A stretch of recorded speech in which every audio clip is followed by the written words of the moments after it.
कहानी की शुरुआत में हम रोज़ारियो नाम की एक बहुत ही प्यारी लड़की को देखते हैं जो अपने बर्थडे पर सभी फैमिली मेंबर के साथ बहुत ही खुश थी और उसे फैमिली के बच्चों के साथ बहुत ही मज़ा आ रहा था। जो खुद तो बहुत ही नॉर्मल लड़की थी, लेकिन जल्दी अब इसकी पूरी लाइफ बहुत ही बुरी तरह चेंज होने वाली थी। जो बीच में अपनी मॉम के कहने पर जो ही ग्रैंड माँ के रूम में जाते हैं तो उसे वहाँ पर सिर्फ एक सन्नाटे के सिवा कुछ भी नजर नहीं आता। तभी नीचे देखते ही रोज़ारियो को फ्लोर पर कुछ मिट्टी नजर आती है जिसे वो घर में सोच भी नहीं सकती थी, क्योंकि इनके इतने क्लीन घर में ये मिट्टी कहाँ से आ गई, जिसमें थे भी कुछ इंसेक्ट्स। और अचानक से अपनी ग्रैंडमा को सामने देखते रोज़ारियो भी चौंक जाती है, क्योंकि उनके हाथ से बहुत जोर का खून बह रहा था, जो बाहर आने के बाद इस सब के बारे में किसी को भी नहीं बताती। जो अब कुछ साल गुजरने के बाद पूरी तरह एक लड़की बन चुकी थी। और इसी के साथ हमें ये भी मालूम होता है कि रोज़ारियो अपना एक बहुत ही अच्छा बिजनेस चला रही है, जिसे बीच में ग्रैंडमा के कॉल आते और भी हैरान कर देती है, जिन्होंने आज से पहले कभी भी रोज़ारियो को कॉल नहीं की और ये भी इसी वजह से कॉल नहीं उठाती और पूरी तरह तैयार होते ही घर से बाहर निकलते ही काम पर चली जाती है, जिसका ड्राइवर पहले से ही रोज़ारियो के इंतजार में था, जो कंपनी के बाहर रोज़ारियो को छोड़ते ही चला जाता है, क्योंकि बाहर बहुत ही ज्यादा ठंड थी। जिसके बाद ऑफिस में जाते जब ये अपनी वर्कर के साथ बातें कर रही होती है तो बीच में ग्रैंडमा की कॉल फिर भी बार बार आ रही थी, जिसके बारे में इसे जरा भी समझ नहीं आ रही थी कि मैं क्या करूं। जो ऑफिस टाइम खत्म होते जो ही बाहर निकलती है तो गाड़ी के ना होने पर इसकी परेशानी में और भी इजाफा हो जाता है, जिसके बदले रोज़ारियो को ट्रेन से जाना पड़ता है, जहां पर रास्ते में ग्रैंडमा की कॉल एक और बार आते ही रोज़ारियो पिक कर लेती है, जिसे फोन पर ग्रैंडमा के अपार्टमेंट का ओनर पूरे सीन के बारे में बताता है कि तुम्हारी ग्रैंडमा अब इस दुनिया में नहीं रही, इसीलिए जितना जल्दी हो सके यहाँ पहुंचो। जो बात रोज़ारियो के भी होश उड़ा देती है और ये खुद ही एक गिल्ट के अंदर चली जाती है कि मैंने सुबह से एक भी कॉल रिसीव नहीं की, जिसको सुनने के बाद ये फौरन ही अपने फादर को इस सब के बारे में बता देती है कि मैं वहीं जा रही हूँ, इसीलिए आप जितना जल्दी हो सके वहीं पर पहुंचो। जिसे उसी वक्त ग्रैंडमा के मरने के बहुत ही ख्याल आ रहे थे कि किस तरह उनकी मौत हुई होगी। जो लास्ट में बड़े टाइम का सफर करते उसी अपार्टमेंट में पहुंच भी जाती है जहाँ पर उसकी ग्रैंडमा रह रही थी, जो अब पूरी तरह से एक खंडर लग रहा था, जिसका ओनर अब रोज़ारियो को सांस लेते ही ऊपर ले जाता है ताकि उसे ग्रैंडमा के रूम तक छोड़ दे, जिससे वो बीच में ये भी पूछता है कि तुम लोग इनके साथ क्यों नहीं रहते,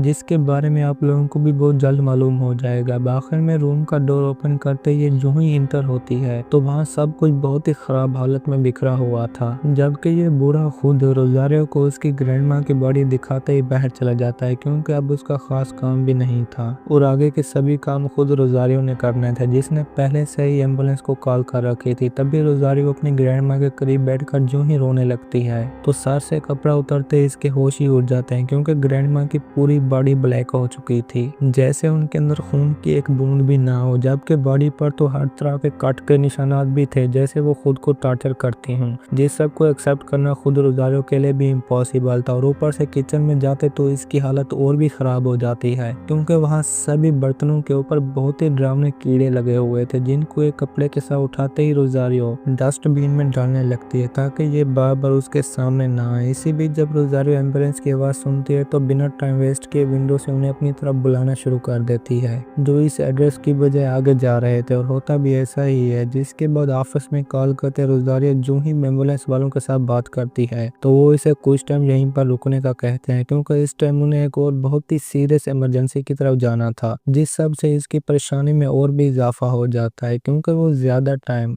इस घर में रुक नहीं सकती थी, जिसकी वजह से चारों तरफ घर की चेकिंग करने लगती है, जिसमें बस खास तो कुछ भी नहीं था। लेकिन बीच में अलमारी को देखते इसके होश और भी ज्यादा उड़ जाते हैं, क्योंकि पूरे घर में से बस अलमारी ही एक ऐसी चीज थी जो चारों तरफ से साफ होने के साथ साथ इस्तेमाल होने वाली लग रही थी। हालांकि इसी बीच रोज़ारियो को अंदर एक सीक्रेट रूम का दरवाजा भी नजर आता है, जो लॉक होने की वजह से अंदर नहीं जा पाती। तभी रोज़ारियो को ग्रैंडमा के पास आते कुछ अजीब सी चीज महसूस होती है, जो ऐसे लग रहा था जैसे ग्रैंडमा की बॉडी से कुछ बाहर निकल रहा हो, और अचानक एक कीड़ा उनके नाक से बाहर भी निकल आता है, जिसे ये कपड़े के साथ उठाकर जो ही फेंकने लगती है तो वो उसी टाइम रोज़ारियो की बॉडी के अंदर ही घुस जाता है और ऊपर से बॉडी में चलना भी शुरू कर देता है। रोज़ारियो किसी तरह करते सीजर लेते ही उसे अपने कान से बाहर निकालते सुकून महसूस करती है, जिससे इसे वाज़ेह हो जाता है कि यहाँ पर कुछ तो अच्छा नहीं है। तभी डोर नॉक होने पर रोज़ारियो जो ही सामने जाती है तो उसे ग्रैंडमा का नेबर जो नजर नजर आता है,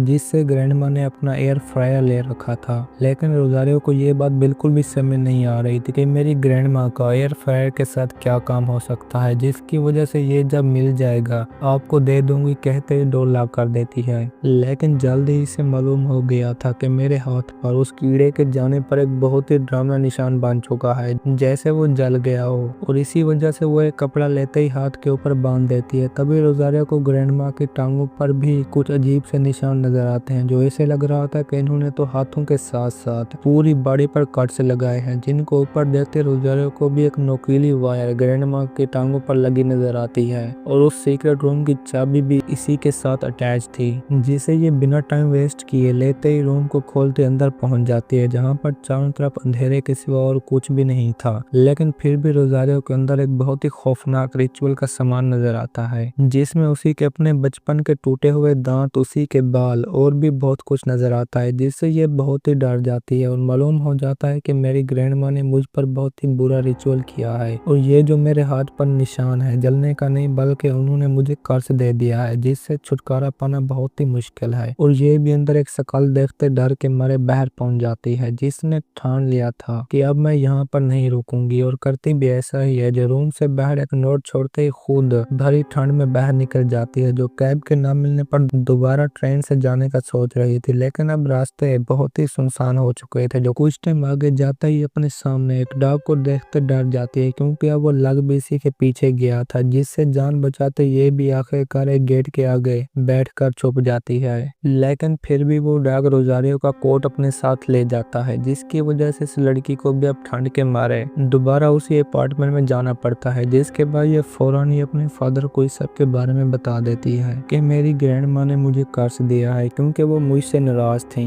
कि मैं मॉम डैड के डिवोर्स के बाद आपके साथ रह रही थी। जिस सबको जोश सुनते ही रोजारियो को हौसला देने के साथ ये भी बोलता है कि मैं सुबह पहुंच जाऊंगा, जबकि ये खुद अपने मोबाइल पर कर्ज के बारे में सर्च करने लगती है कि ये अफ्रीकन रिचुअल की एक किस्म है, जिसमें उन्हें कर्ज के लिए बहुत से जानवरों की बलि देने के साथ साथ कुछ हथियारों की भी जरूरत पड़ती है, जिससे इसे फौरन मालूम हो जाता है कि मुझे उस शकल वाले बॉक्स को बाहर ले आना चाहिए। जिसके बाद फौरन से सीक्रेट और डरावने रूम में जाते ही अपने काम पर लग जाती है, जो उस खोपड़ी वाले बॉक्स को साथ लेते ही ऊपर आने लगती है। लेकिन फिर भी एक मसला था, क्योंकि ये हथियारों वाला बॉक्स एक चेन के साथ अटैच था, जिसमें से एक शैतानी बॉडी बहुत ही खौफनाक हालत में रोजारियो के सामने आ रही थी। लेकिन ये लड़की भी बड़ी तेजी के साथ बॉक्स को चेन से छुड़ाते बाहर पहुंच जाती है, और अब बारी थी इस कर्ज को तोड़ने की, जिसे वो मोबाइल पर सर्च कर ही रही थी कि बैटरी डेड होने से मोबाइल ऑफ हो जाता है। लेकिन वो फिर भी नहीं रुकती और ग्रैंडमा के पूरे घर की तलाशी करने लगती है कि शायद कुछ मिल जाए, जो लास्ट में एक बहुत ही पुरानी बुक खोजते जान जाती है कि इसके अंदर कर्ज को तोड़ने के सभी रास्ते मौजूद हैं, जिनमें सबसे पहले उसे अपने ब्लड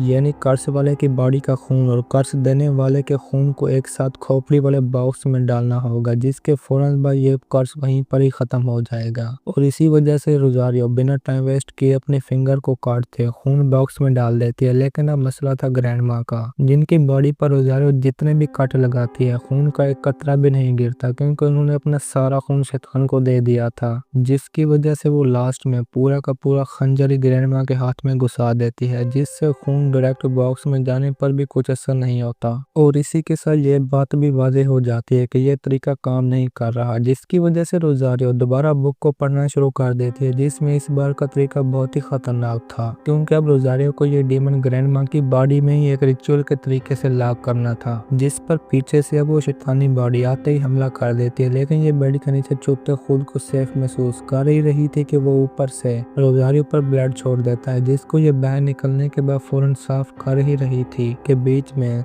जो दोबारा डोर नॉक करने लगता है। लेकिन इस बार रोजारियो उस पर और ग्रैंडमा के ऊपर गुस्सा होने लगती है, जिसे सुनते ही वो बताता है कि तुम अपने ग्रैंडमा के बारे में जानते ही नहीं, और ये भी कहता है कि तुम उसके बारे में जानते भी क्या हो, जो बात रोजारियो को बहुत ही अजीब लगती है, जिसकी वजह से जो के पास जाते ही ग्रैंडमा के बारे में पूछने लगती है, जो उसे बताता है कि तुम्हारी ग्रैंडमा हर वक्त सिर्फ तुम्हारे लिए ही प्रेयर किया करती थी कि मेरी बच्ची खुश रहे, जिससे इसे मालूम हो जाता है कि ग्रैंडमा ने मेरी खुशियों को बदले पहले शैतान के साथ एक डील की है, जिसके बदले में उन्हें हर रोज अपने खून के साथ ही शैतान को शांत करना पड़ता था, और ये भी अब उसी को करने में लग जाती है ताकि शैतान को ग्रैंडमा की बॉडी में लॉक कर सके। लेकिन बीच में एम्बुलेंस के आने पर रोजारियो को सारा का सारा रिचुअल वहीं पर ही खत्म करना पड़ता है, और ये बॉडी को बचाने के लिए ग्रैंडमा को साथ लेते उसी डरावने रूम में पहुंच जाती है, जहां पर बीच में शैतानी बॉडी हमला करते ही रोजारियो को वहीं पर बेहोश कर देती है, जो आखिरकार होश में आते ही अपनी मोम को सामने देखते उनसे माफी मांगने लगती है कि मैंने आपके साथ बहुत ही बुरा किया, इसीलिए मुझे माफ कर दो क्योंकि मैं फादर के साथ चली गई थी।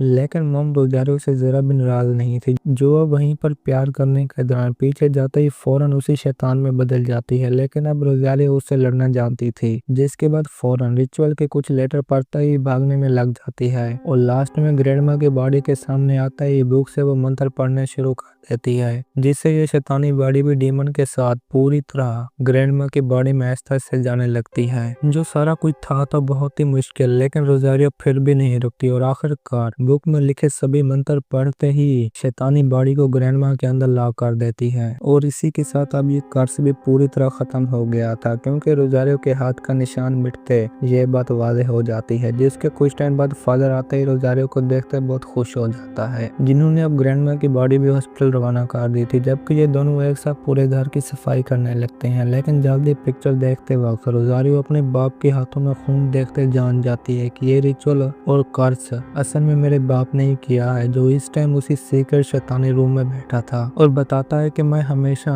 अपनी बेटी यानी रोजारियो को खुश देखना चाहता था, जिसकी वजह से मैं ग्रैंडमा के रूम में जाते ही इस रिचुअल को करने के चक्कर में और भी ज्यादा खराब कर देता हूँ, जिसके बाद ग्रैंडमा इस सब को अपने साथ अटैच करते रोज इस शैतान को खून के साथ शांत करती थी। तभी खुद फादर भी डीमन के कंट्रोल में आते रोजारियो पर हमला कर देता है, और उसे बस मारने ही वाला था कि बीच में जो आते रोजारियो की जान बचा लेता है। लेकिन फिर भी इस सब में इसे खुद की जान से हाथ धोना पड़ता है, लेकिन मौके का फायदा उठाते रोजारियो अपने ही बाप का गला काट देती है, जब उसी चक्कर में पीछे जाते हैं हथियारों वाले बॉक्स पर गिरते ही मारे जाते हैं, जहाँ पर ये रिचुअल शुरू हुआ था। अब इस सब के बाद हमें भी 6 महीने आगे का सीन दिखाया जाता है, जहाँ पर रोजारियो एक बहुत ही अच्छी बिजनेसमैन बन जाने के साथ साथ जो ही एक डील से फारिग होते अपनी फैमिली की पिक्चर के सामने प्रेयर करने लगती है, तो बीच में खुद ये भी शैतान के कब्जे में आते अपने मुंह से उसी शैतानी बॉडी को दोबारा से बाहर निकालने लगती है। और इसी इंटरेस्टिंग सीन के साथ हमारी भी आज की ये कहानी खत्म होती है। दोस्तों, अगर आपको हमारी कहानी पसंद आई हो तो वीडियो को लाइक, शेयर और चैनल को सब्सक्राइब जरूर कीजिए।